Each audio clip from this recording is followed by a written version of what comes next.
Welcome to The Grow Show, powered by Steel. The Grow Show is brought to you by Marty Grunder's Grow Group, where we specialize in teaching landscaping companies how to clarify their platform, grow their people, build their processes, and realize profits. Everything we teach is grounded in real experience. Our team is actively involved in the day-to-day operations of Southwest Ohio's Grunder Landscaping Company. New episodes of The Grow Show are released weekly on Wednesdays. Remember to subscribe so you never miss an episode. Now, here's your host, Marty Grunder. Well, good morning, good afternoon, good evening, whatever the case may be. This is Marty Grunder from Grunder Landscaping Company and the Grow Group with another impactful episode of The Grow Show powered by Steel. This week we have Gene Freeman and Chris Strempek on The Grow Show with us from Complete Landsculpture. They are our 2026 Grow host. Going to be a lot of fun. It's going to be epic. But first, a reminder, you can get the latest edition of The Grow Show delivered to your phone, tablet, or computer by subscribing wherever you get your podcasts, or watch us on YouTube for an enhanced learning experience. The Grow Show is the greatest thing since Brian Fullerton's L'Entrepreneur Academy event that I just got back from. It's every November in Novi, Michigan, and it was really, really well done. A nice event, a one-day event. I taught a session at it on leadership and how you grow your business. And folks, I had an absolute blast. Such a nice group of young and up-and-coming landscape pros. So if you're new to the industry or trying to grow your mowing and maintenance business, sign up to follow Brian Fullerton. He's all over the internet. He's one of the nicest and most helpful people you'll ever meet. Thank you, Brian. Now on to this week's edition of The Grow Show, powered by Steel. Gene and Chris, so nice to have you with us. Can each of you tell us a little bit about yourselves and what got you to where you are today? And Chris, why don't we start with you? Sure. Great to be here, Marty. Look forward to seeing you guys in February. So exciting. Great to finally be on your show. I'm Chris Strempek. I'm the founder and president of Complete Landsculpture. I started what I thought would be kind of a short-term kind of a infill position in college 40 years ago. And it's turned into, I guess, a real career at this point. I always felt like it was going to be. I studied real estate and finance, and I always joke because we develop people's real estate and we finance their projects. So I guess got a little of both, but right. So it's been a great ride, and we just done. I get things gotten us here is just commitment and dedication, staying the course, and never forgetting that we get up and work for our team each day and our clients, and it's a blessing to do so. Tell us a little bit about your family, Chris, because I know that's really important to you. Sure. Yeah, I've been married for 19 years, and she hasn't left me yet. Just celebrated our anniversary on Veterans Day. So congrats. Easy for me to remember. So we have two kids. I have a junior who's looking at college options right now. I've done 4 college trips over the last 6 weeks, or he has, I guess. I've done 3 of those. Just got back from that crazy A&M game, which was amazing. And I have a daughter who's in 8th grade. She's looking at high school options. So doing high school applications, and just blessed with an amazing family. Oh, it's so much fun. I'm jealous. I'm way past all those college visits and everything. All my kids are grown and through college, but I know it's fun. There's probably a lot of maybe some heartache and trepidation on your part, Chris. I feel for you, but it's also exciting to watch the kids fly the coop, huh? Well, yeah, it hadn't happened yet, but it's imminent. You can see, I've got about a year and a half of my son before he heads to college, and yeah, it goes quickly. So you got to definitely maximize any opportunity you can to spend time together. And rumor has it we might be seeing your house at Grow for some of the VIPs. Is that correct? That's the word in the street. Holy Absolutely. Smokes! Can't wait to see that. So, Chris, project we can show you guys. Yes, thank you. All right, Big Gene, tell us about yourself. Yeah, Gene Freeman. Been here with Chris 34 years now, and I've got a wife, Whitney, and 4 daughters. Age range is 20 to 31. Awesome individual ladies, each and every one of them. My youngest is she's a junior at Arkansas, and I've got a couple others that graduated college and have big girl jobs now, and so they're all doing great. Everyone's kind of that has left Dallas or Texas area has all come back home to be around the family. So it's been really nice seeing. I love what we do here at the company. As Chris said, we're really kind of pull your bootstraps up and let's go kind of guys. We built a business over the last 34 years together during that time, just, wearing a lot of different hats, getting up early, working harder, working longer, trying to do things, with integrity, trying to do things sincerely. We don't take what's not ours. We generally always give more than we receive, to our team members, to our vendors, our clients, those kind of things. And yeah, we're just really passionate and we love what we do. Well, and that is really well said. And folks, I have seen Gene and Chris also give back to the industry by mentoring and talking to countless companies much smaller than ours that grow. You guys always do such a nice job including people and asking questions. And I remember one time I said to both of you, thanks for, taking those guys to dinner and being around them. And one of you said, what do you mean? You said, I enjoy talking to the new companies. They excite me. I get new ideas from them. You guys do a great job talking with other contractors. You get a lot out of that at Grow. I appreciate that. Why don't Gene and Chris just tell us real quick about your individual roles at Complete Landsculpture? Sure. Like I said, I'm the president of Complete Landsculpture, and my role, I work with finance directly, and marketing, fleet, and construction kind of report to me. And so I try to work on developing those different areas there. And then, Gene, what about you? Yeah, so I work with the rest of the team. I generally handle the sales, design, build, sales teams, the maintenance teams, oversee some of our outside the office, Oklahoma City, different branches, things like that, and then HR and development on those arenas. Both Chris and I are also involved in business development heavily, and I do direct sales as well. And when you say business development, what does that mean? Well, last Saturday, it meant going to play golf with one of our clients that has been a good long-term client. It's hosting events, it's attending events.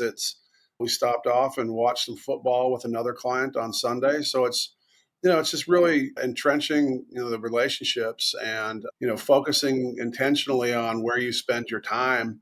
I tell our sales team, that the secret sauce is always in the relationships. And, I've done a good job of it, and so has Chris, is that we don't really separate our personal from our professional. Our clients are our friends. We travel with them, we work with them, we support their business, they support ours.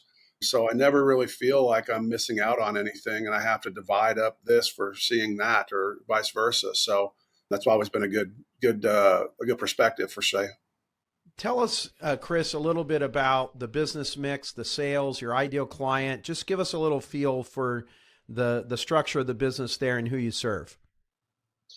Well, I mean, we set up initially as a high-end residential design build firm. Over the years, we've really evolved into a much more diverse firm with serving really all sectors in Dallas, Fort Worth office, Oklahoma City, and our Tulsa branch, sellout branch. But yeah, each office has a little different mix. But company-wide, we are about 48% maintenance and maintenance enhancements, and the other 52% is construction, and that's between the residential design build, our commercial design build, our commercial hard bid, and our pool division. All those kind of make up that 52%. Our number one goal, and ask anybody here, when you come to see us in February, you'll find out that maintenance is our number one initiative to grow company-wide, and we made some great progress there.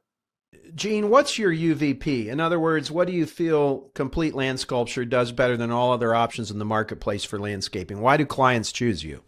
Yeah, I think it's really in our name. We are a one-stop shop. So when you step out that front or back door, we can start, and we do the hard architectural additions, outdoor kitchens, construction, structures, the landscape design, actually coming up with the concepts that work within parameters the clients might have. Really, the diversification and the knowledge that we have of, if they dream it, we'll figure out how to build it, and so, there's nothing that's too complex for us at this point.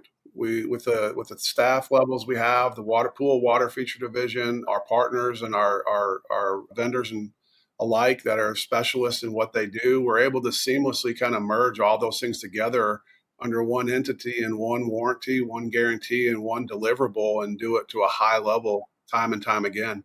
Marty, if I could add to that is I think that we do all these things, but the most I think our secret sauce, as you said, Marty, is in our brand promise of delivering them fanatically. And so I think having the trades and having the excellence marrying together is certainly an important, and that's really complete land sculpture. Right? The name says it all. But in having the core values and the customer service standards we've set in place to do things fanatically, that's what really is, I think, the unique part. And that's, the world, as we tell our team, is craving fanatical because they're so used to mediocre. I mean, people are just happy someone answers your phone call, maybe the next day, maybe a couple days later. We have the 5-10 rule.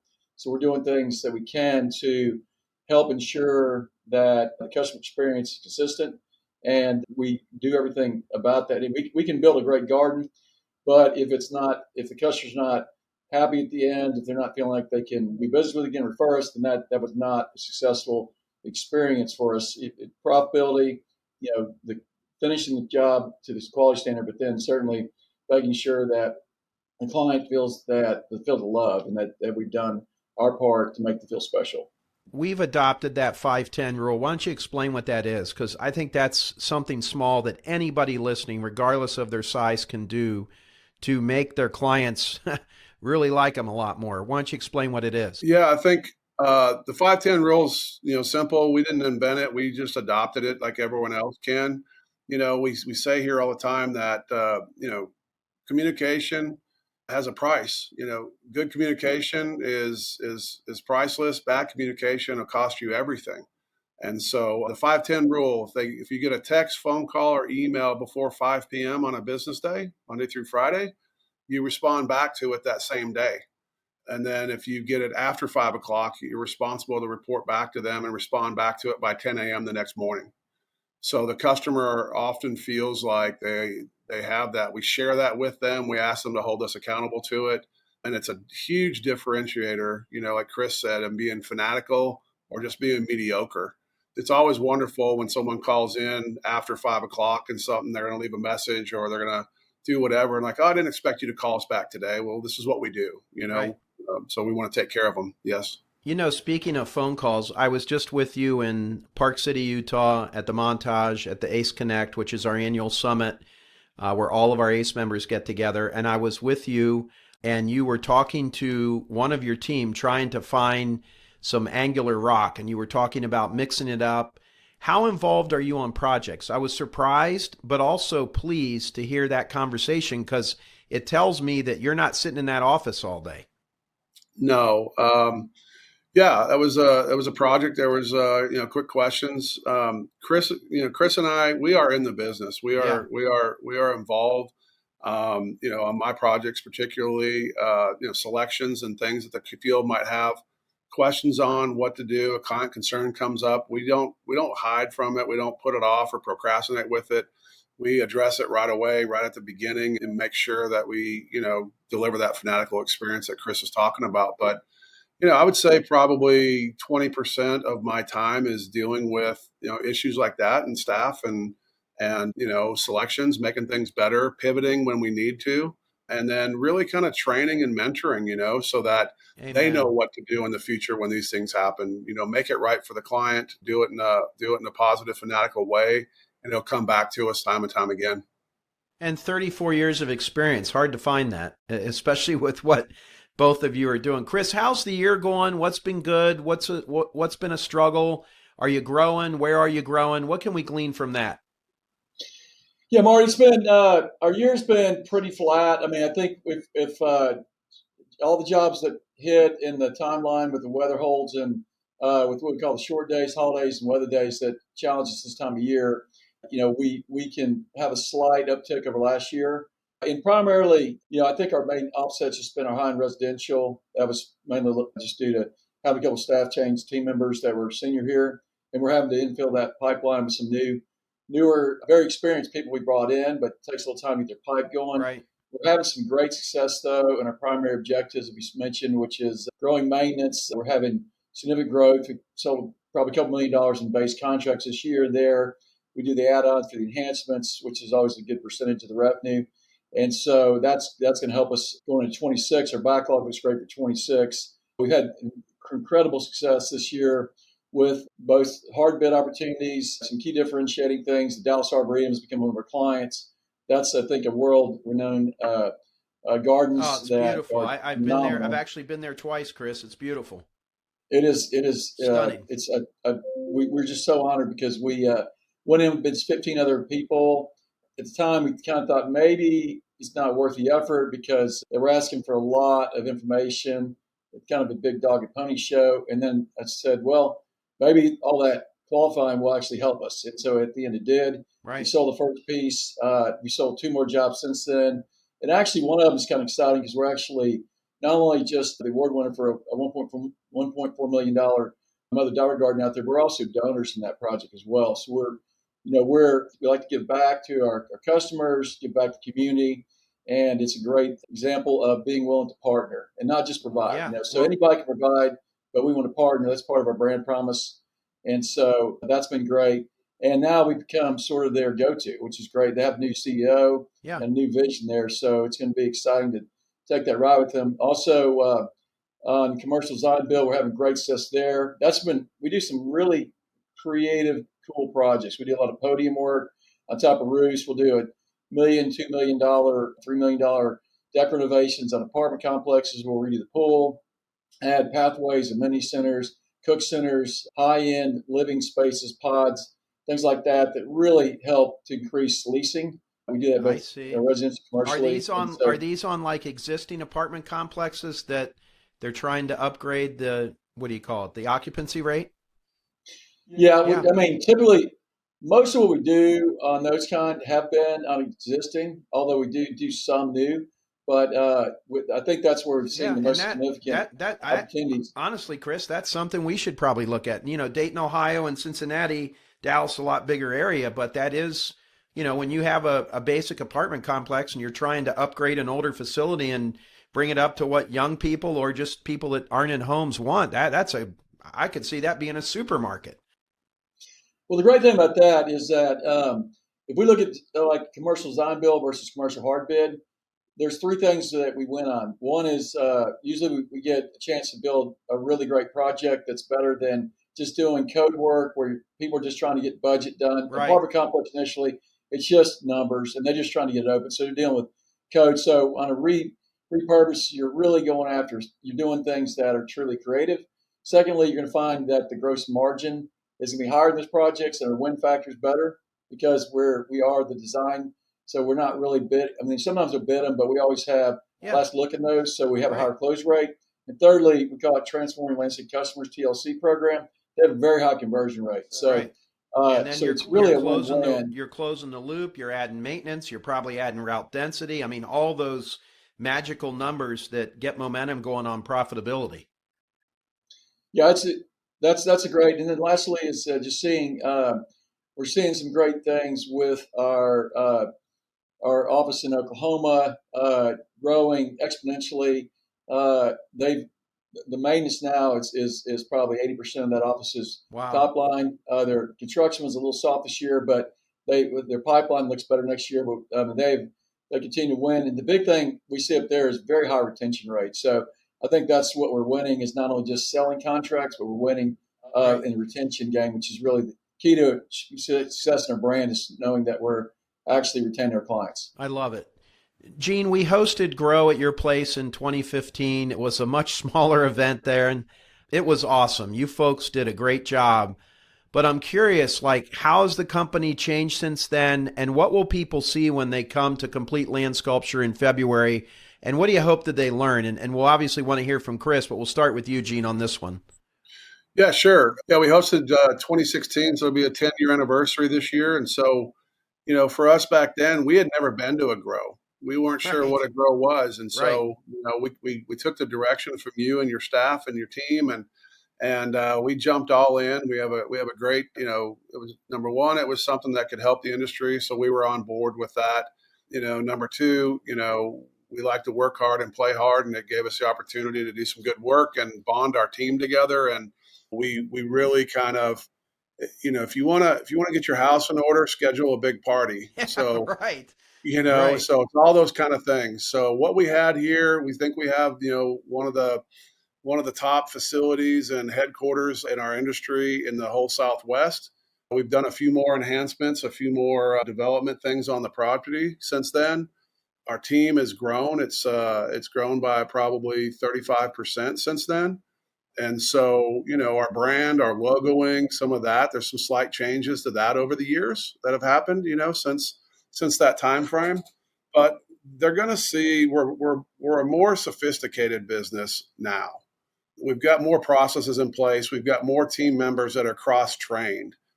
So it's not just one person wearing a hat. Nobody here is on an island. Everyone here has a counterpart. Everyone here has support. All they have to do is bring it forward, raise their hand, and we're all going to be willing to help out and make that successful in what they're looking for. Our career paths, we've gotten so much out of this industry and going to the Grow events and other events that we're involved in with like the ACE groups and things like that.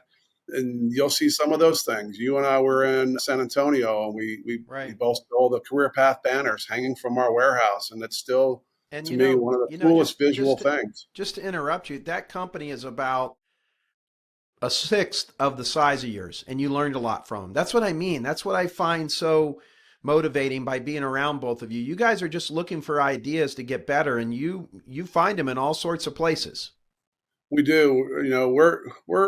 We're just simple, hardworking landscape guys that love it. We love the people side of our business as much as anything. We love seeing our team members win and grow, and we've got several success stories that'll be evident that will be told from other team members here on their career path at the Complete Landsculpture. We've got a lot of tenured veterans that are with us. We've got a handful of them that have been here 20 plus years. Another 10 or so that have been here coming up on between 15 and 20, and we've got some original hires. Our Oklahoma City office, the general manager hired day one, has been there for 26 years. He's still amazing. He's there and he's running the show and doing it. So I think we take care of our team, and the team generally takes care of what needs to be done. Chris, what would you like to add to that? I think that's pretty good summary, but in general, I just think we're just better prepared this year. We know what we're getting into.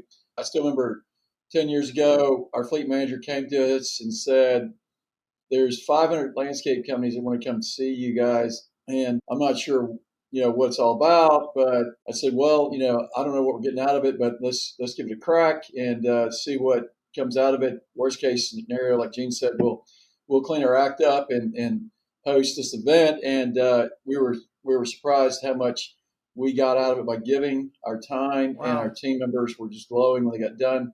It's nothing like feeling like you have a little something to offer people that are willing to travel from around the country. Some people from as far as Canada come hear what you have to say. Right. And so it gives them a mic, a platform to really be professionals. And we always say we're not just landscapers professionals, and we want to raise the bar.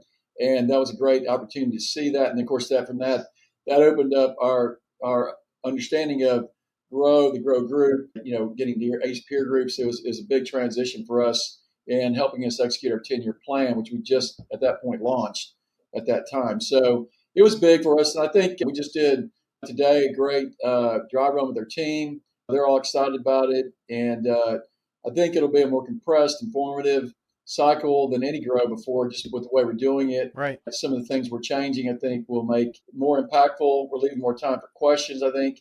And we just want people to get the most they can if they're going to invest their time and treasure to come here. We want them to learn and to grow. Well, and Gene, your little buddy, Jason Cromley up in Columbus, I know he's not going to like hearing this, but we're going to want to go back to Jason's place, in 10 years. So I think this year is going to be the best Grow ever. And I think a lot of that has to do with the fact that both of you have been through the last 9 ones. I'm sure you've seen things that you want to do differently. I'm sure you're really well prepared on what you want to share and what you think a contractor at any level of revenue might want to learn from Complete Landsculpture. I'm so excited. I'm always excited for Grow. So that hasn't changed, but I'm really excited to see what you two do. And I'm just not worried about it at all. I know you folks, and I mean this with all due respect, you guys have an ego. I do too. There's no way in the world you're going to have 1,000 1,200, 1,300, whatever it is, where we end up the number, we're trending at a very high level.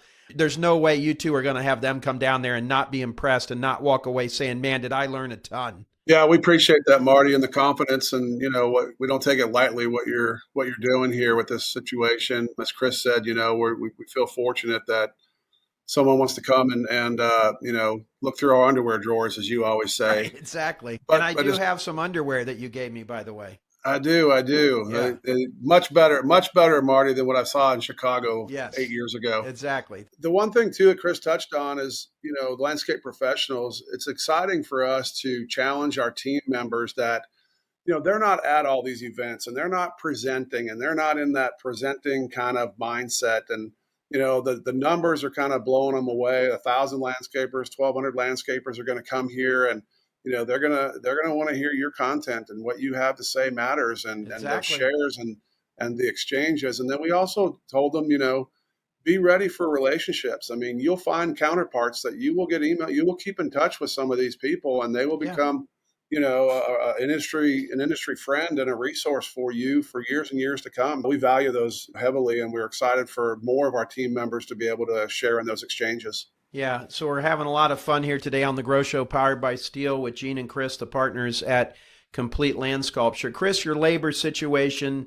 do you use the H-2B program? Talk to us, because everywhere we go, the finding and keeping help is a challenge. Now, somewhat of a challenge is finding and keeping clients, because it's just a little tougher to sell than it was 3 years ago. But finding and keeping production people primarily has been a challenge. Do you use the H-2B program? Tell us a little bit about that. Sure, Marty. Yeah, so our labor situations have been stable here. Our turnover rate and retention rate has been good, leading to stable workforce.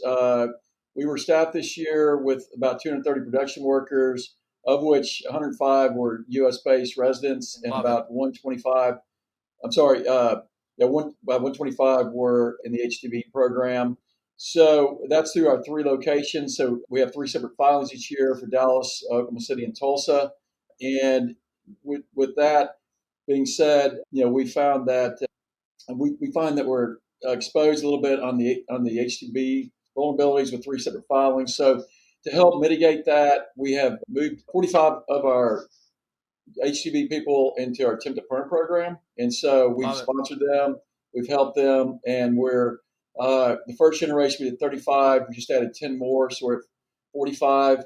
And these are the most talented, dedicated workers that have been with us over 10 years. And so they've shown their dedication to us, and in turn, we've shown their dedication back to them. I think that speaks to getting more people that are qualified to come in as referrals. We'd like to get less, depending on it, that will take us to about a 62% U.S. versus the H-2B ratio. The H-2Bs are always going to be great for us, though, because we continue to grow our maintenance program. It's very helpful to have those folks that have come and go with that lines with their frequency schedule.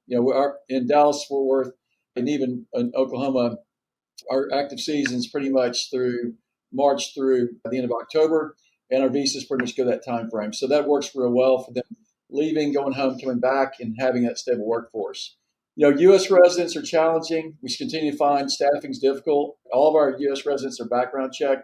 So they have to be U.S. citizens. They have to have a certain level of standard from criminal activity, things like that. And so we find that if that litmus test does make it harder.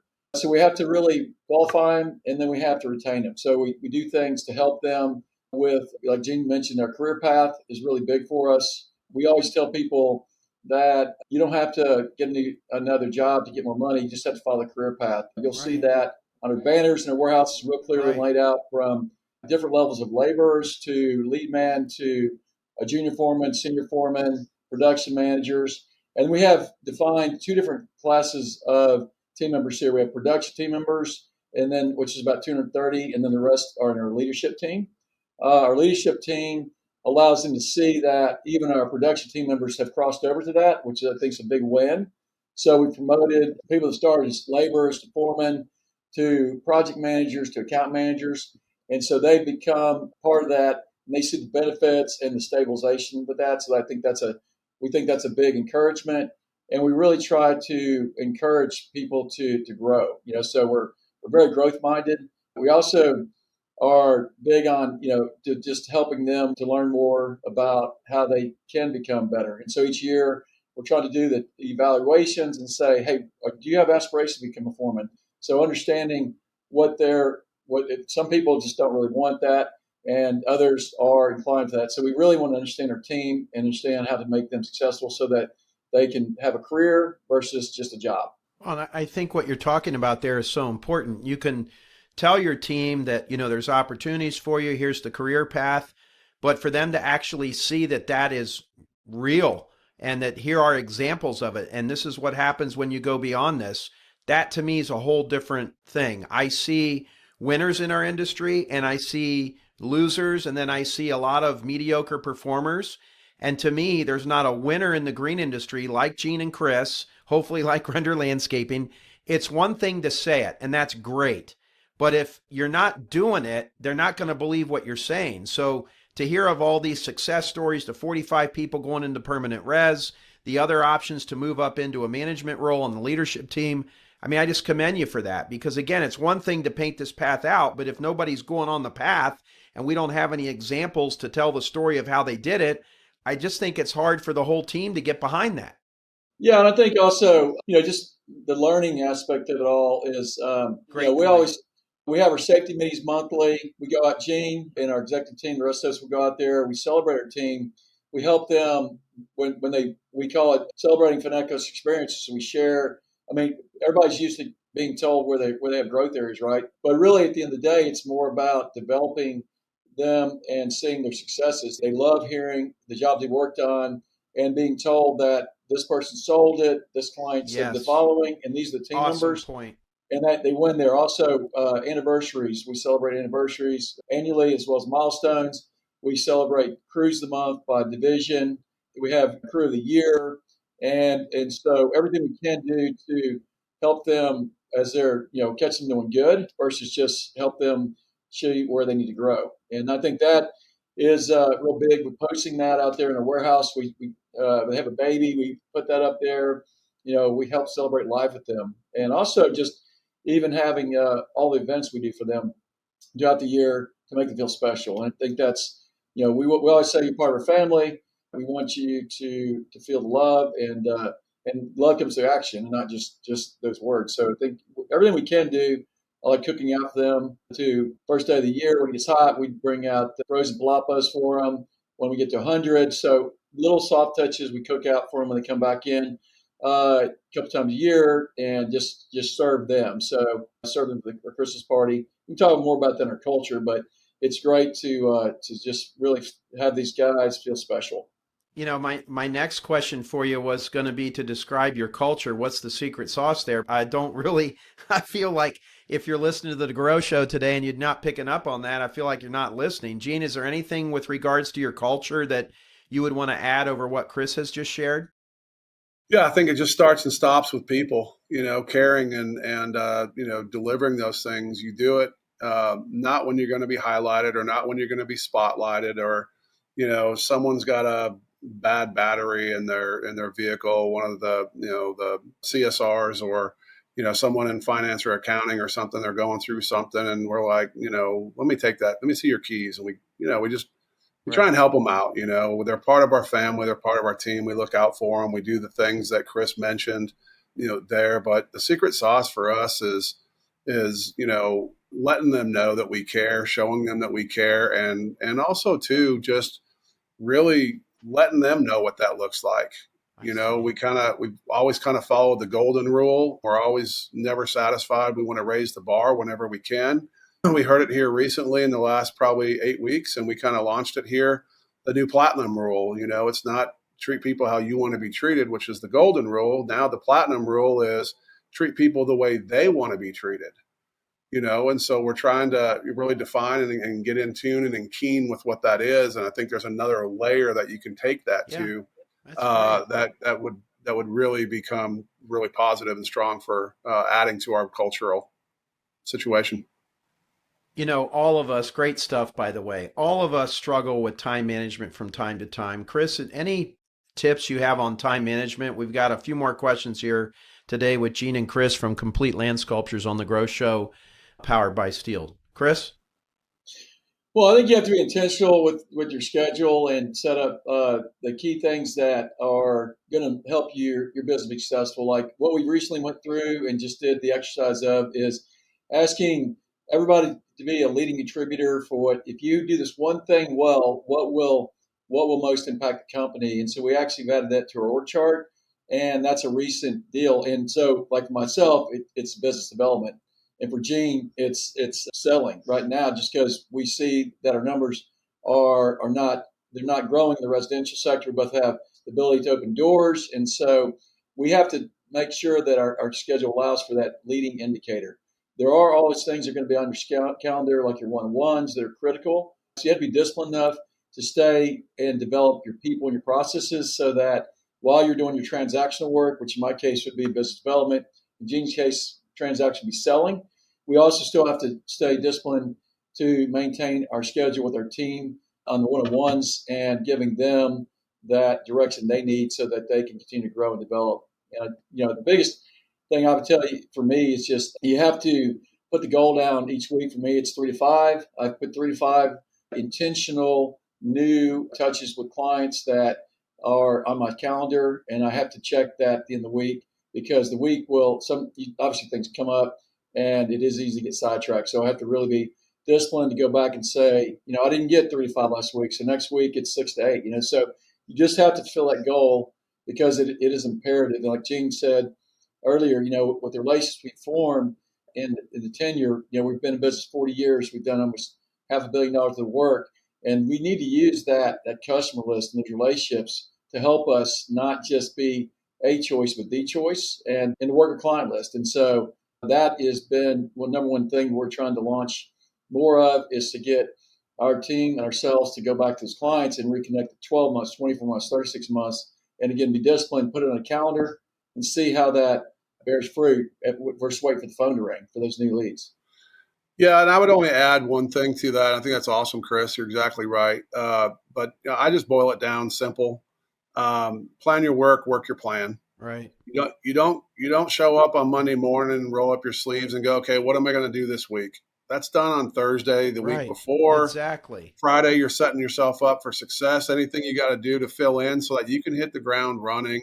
And that starts with, Chris and myself at the top, all the way down to, all the guys down to the newest, laborer and team member, the landscape professionals we have out in production, that, you definitely want to start looking ahead and getting that stuff on paper, and then follow that plan, and you'll get more done that way consistently.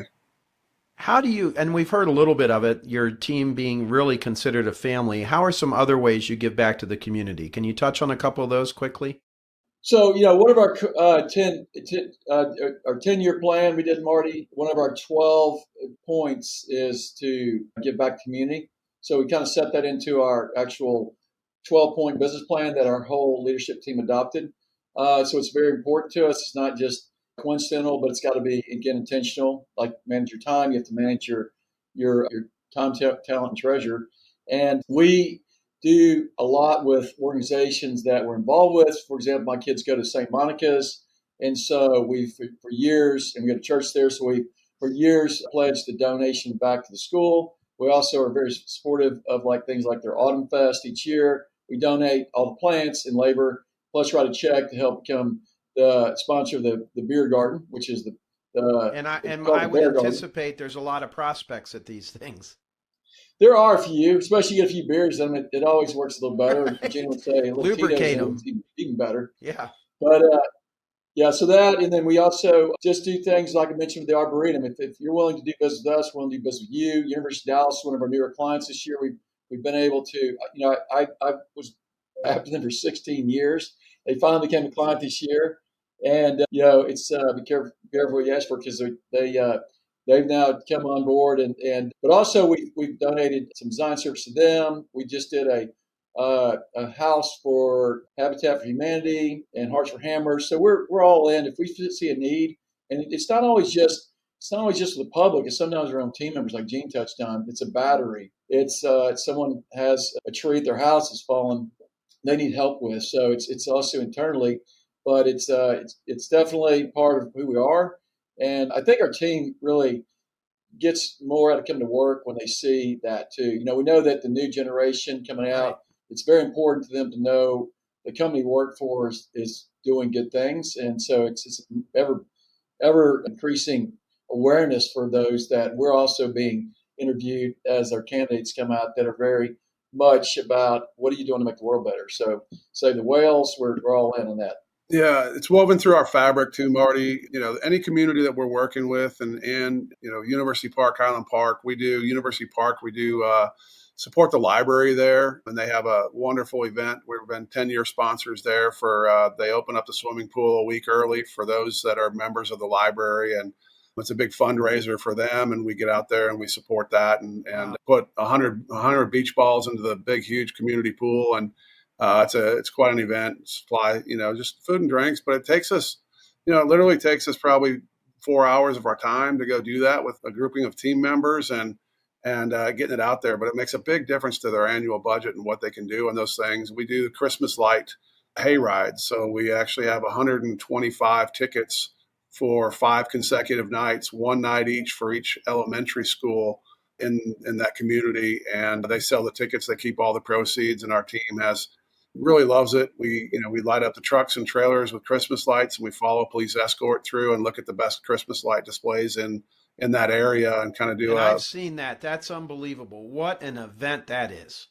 Yeah, it's wonderful, and it's got a lot of traction, and people are always asking, when are you guys doing that? When are you guys doing that? So Right. it's got some good repeat residual to it, and it's definitely a huge feel good thing at that time of year. Gene, you always say relationships matter at all levels. Can you tell us a little bit about that? Yeah, I mean, I think we have our 3 creeds, but this is one that it's our first one, and we live on it, we live it, we breathe it, and we practice it. So, relationships, whether you're dealing with the top executives, you're dealing with the manager on site, the facility managers, our vendors, our team members, our neighbors, next to us that are contractors and vendors too.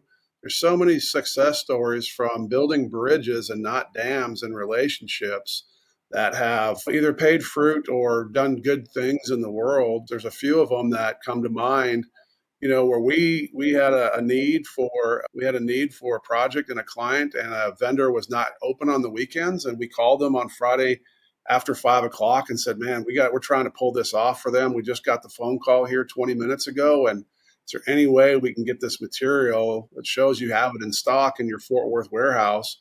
Yeah, I'll come in. I'll open it up for you guys. You guys are great, And so we're able to pull it off, and our clients are like, "I don't know how the heck you did it, but you made this happen," and they remember those kind of things. That's it. It goes back to Marty. I mean, we say it all the time, but the people are what is most important in this thing. Right. We're all going to have big trucks and do some amazing work and those kind of things, but the things you'll remember forever are the people and the memories that you guys have and the experiences you have together. So true. Chris, how has your leadership style changed as the team has grown? Has it changed in the last 10 years? Talk to us about that part of Chris. Well, yeah, I mean, it's definitely changed. I mean, the company's changed, so you have to grow and evolve. I mean, I think that uh, definitely much more of a learning environment for and Gene and myself are at the top of that. I think that from 10 years ago, as I mentioned, we weren't even aware of grow. We weren't attending peer groups. We weren't growing ourselves, so we were just more or less transacting, like we were doing what we'd always done, but just doing more of it. And so I think now that we have embraced this, the whole student of the trades, like you said, Marty, I think the first grow we went to at your place, which was amazing after hosting here, you were talking about us trying, to learn from others. You've always said that since. And, I thought it was amazing that when we were here, we had Frank Mariani sitting in the conference room doing $50 million listening to us at that point. So we all have something to learn from each other.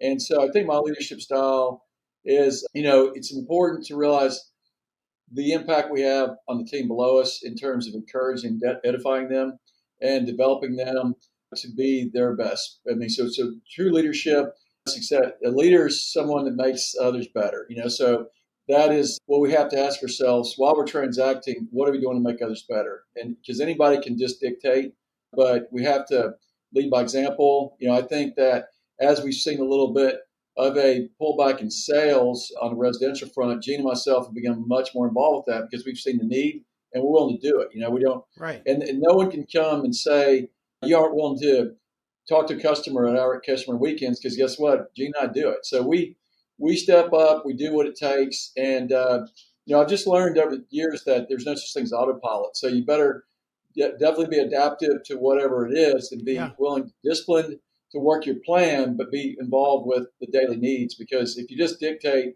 and you aren't willing to help them, then you're just mandating what people think to be unreasonable. And if you get in the trenches with them, they see it as hey, this guy's all in. I see that they're being fanatical, so I'm going to be fanatical. So I think it's contagious. My favorite part of the whole interview today is what you just said there about leadership and how we have to do. And the fact what I'm hearing you say is you can talk all you want, but you got to be willing to jump in and do it. And that's what people see, and that's what motivates them. That was my favorite part. And then, Gene, I absolutely love your line. I'm going to steal it. I will give you credit for it, but build bridges, not dams. And so many of us do that. And I think sometimes, Gene, when we have a client we have a conflict with, and we end up building a dam when we ought to just be trying to build a bridge. All right, well, look, we can get through this. What do you want me to do? Keeping it down, not letting them see you sweat. There's just so much, I think, to learn from both of you on that. Moving on to something that's a little touchy. I have to believe private equity has been knocking on your door, but you haven't sold. Would you care to share with us your perspective of private equity and what the benefits and the challenges are with it? What's your take on it? Well, I think private equity is obviously a part of the new landscape fabric. Anybody who has any scale at all, any size, is obviously getting massive number of solicitations, and we've been in business 40 years, so we're on everybody's radar screen. I think private equity shows that other people take our business seriously, so I think that's great. I think it's great that other industries will actually take capital and invest it into landscape businesses, because at one point I've always felt like this was an unappreciated business, and so now that you're seeing billions of dollars being poured into acquisitions, that it shows that people take it seriously. I do think that it should give people an idea that there is an exit strategy if they would choose that. We haven't gone that route because we're not ready to consider that, and we think that we're trying to get to 50 million, and so we're in that 30 to 50 million dollar range right now. So we're just trying to break through that 30 million dollar ceiling, and we think once that happens, we'll be progressively trending towards 50 million. So really, when you look at any kind of liquidity event like that, whether it's private equity as a sole purchase, or whether you take retain a moderate interest, or whether you just use a cash infusion, you better know who you're getting in bed with, because it can be very attractive in the front end, but can have a lot of unknowns to it that can take all your hard-earned equity and displace it, and you have lost control. And so it's important to be in that kind of relationship with someone that you really know and trust, and you understand the game. So if you're thinking about private equity, long before you're ready to sell, you need to be getting ready with your books and making sure that you're GAAP compliant on your finances. Make sure that, and I always say, we say this ourselves here, that if we want to be ready to be purchased, we should act like we already own by private equity. Right. What would private equity ask from us? We need to ask the same things of ourselves, Great right? Point. Because we are the shareholders. We should ask the same thing from ourselves and our team as private equity is going to ask for, which we know is GAAP compliant, timely financials, statement of income, all these things that are important. And so if you're thinking about it, you better be 3 years out from it, getting ahead of it with getting your house in order so that you understand the game, because it is probably your most important decision you'll ever make. Gene, what would you add to that about PE? Yeah, I think it's different for everybody. Chris and I, we still love what we do, and we're going to do that. We've got a lot of track in front of us, and so I think overall too, it's, it would be something that someone might look at that, we we wouldn't consider anything if it wasn't going to take care of our team members and our people also. And I believe that that would be one of completely the about you first, too. the I first totally, criterias would yes. be, how does this benefit those that have helped us, get to where we're going and make that beneficial as well for them for, maybe an immediate thing and beyond, what that looks like. So, but as Chris said, there's great value there, and it's nice to see in the landscape. They don't treat us as, we are professionals. It is a service business. There is a residual income cycle that works well to that, and good operators, can have opportunities.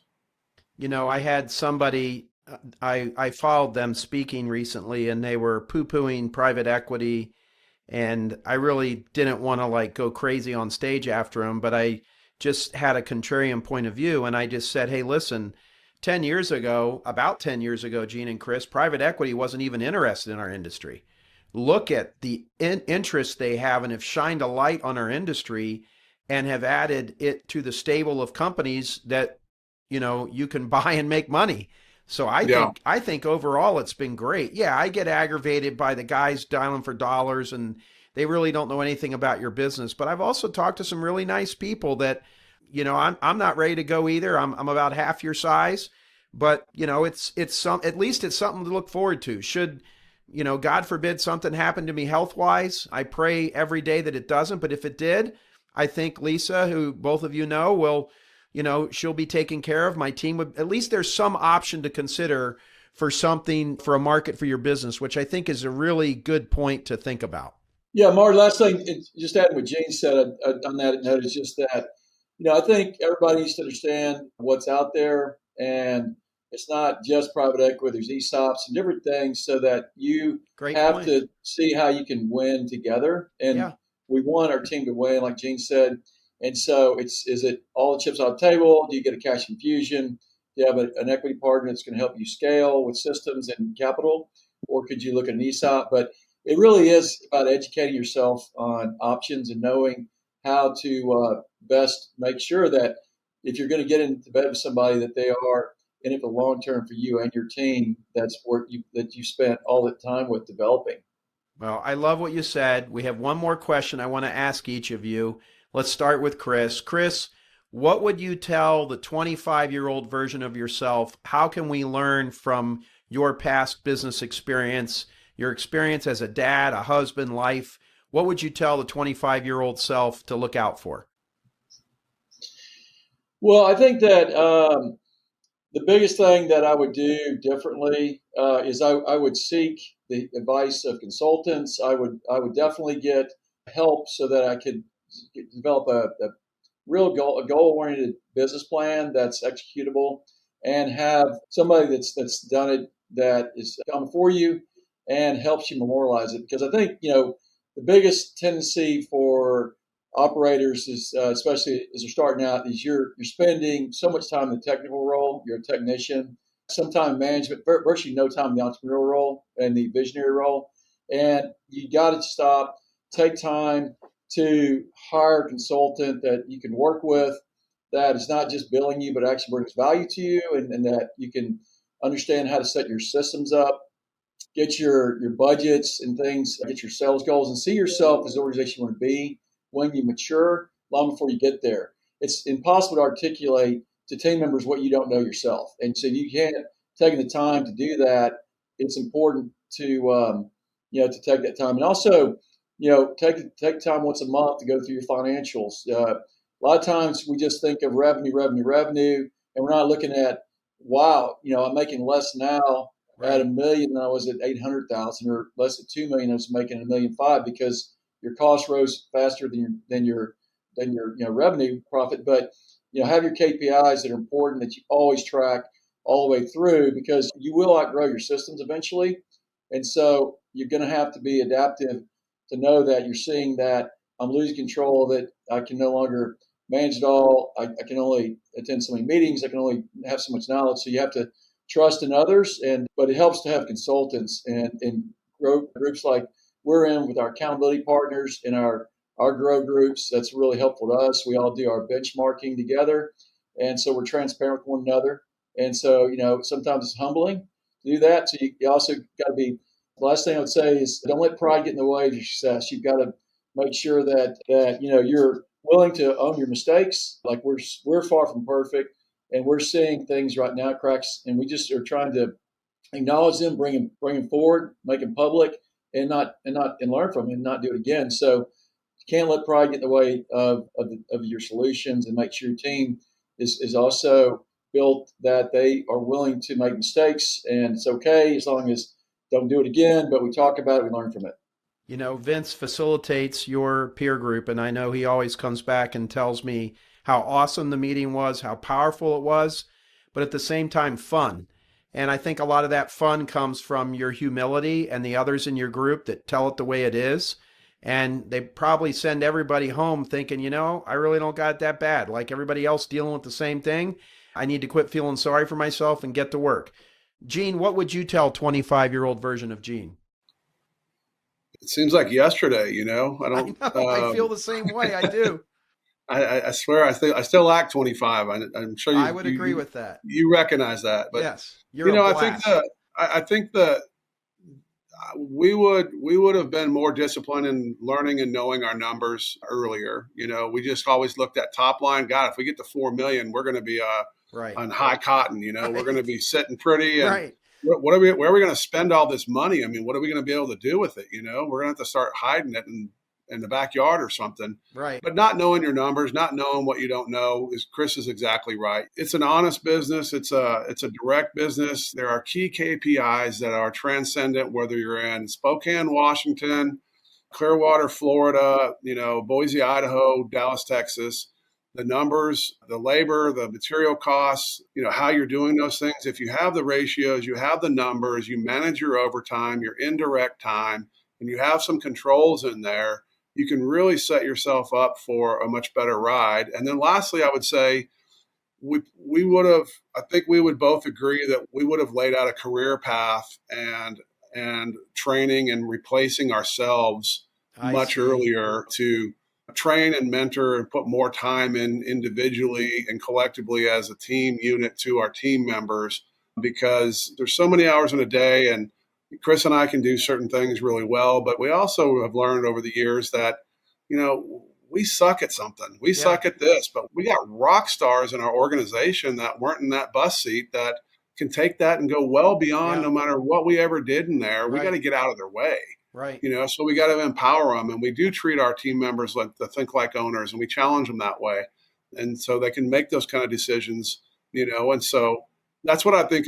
That's why I think that, it's going to be a hell of a ride. That's for sure. We're going to have a lot of fun at it. Fortunately, I'm blessed with the greatest business partner and friend in the country. I think we would make those determinations and try and leverage our time and our resources towards that much earlier in our careers. Well, I appreciate both of you, Gene and Chris from Complete Landsculptures. You guys are nice guys. I look forward to hanging out with you again in Florida and in Dallas. You guys drop so many little leadership nuggets here that I think everybody watching and listening today on the Grow Show powered by Steel can't wait to get to Dallas February 10th, 11th, and 12th. It's going to be a blast. It's going to be epic. I don't care if you're doing $1 million a year. I don't care if you did 200,000 last year. You're going to learn something. Or if you're doing 750 million, if one of the big guys wants to come, they're going to learn something. These are two men that care about people. They care about leadership. They know they're always being watched. And I just can't wait for those of you that haven't seen Complete Landsculpture. I can't wait for them to see it. Gene and Chris, thanks so much for coming on today. Hey, thank you, Marty, very much. Appreciate it. All right, folks, that's going to do it for this week's edition of The Grow Show powered by Steel. If you haven't done so already, subscribe to The Grow Show, and if you can, give it a rating or share a comment. That helps more success-minded landscape professionals find us. And if you really want to help us, share this episode with your team or any landscape pro you know. Take your phone out right now and text it to them. Thanks for joining us this week on The Grow Show. We'll talk to you next week. Join Marty Grunder and the Grow Group team for the annual event for landscape pros. Grow 2026 will be held on February 10th through 12th, 2026 in Dallas, Texas, and feature a behind-the-scenes tour of Complete Landsculpture alongside breakout sessions diving deeper into the topics we cover each week on The Grow Show.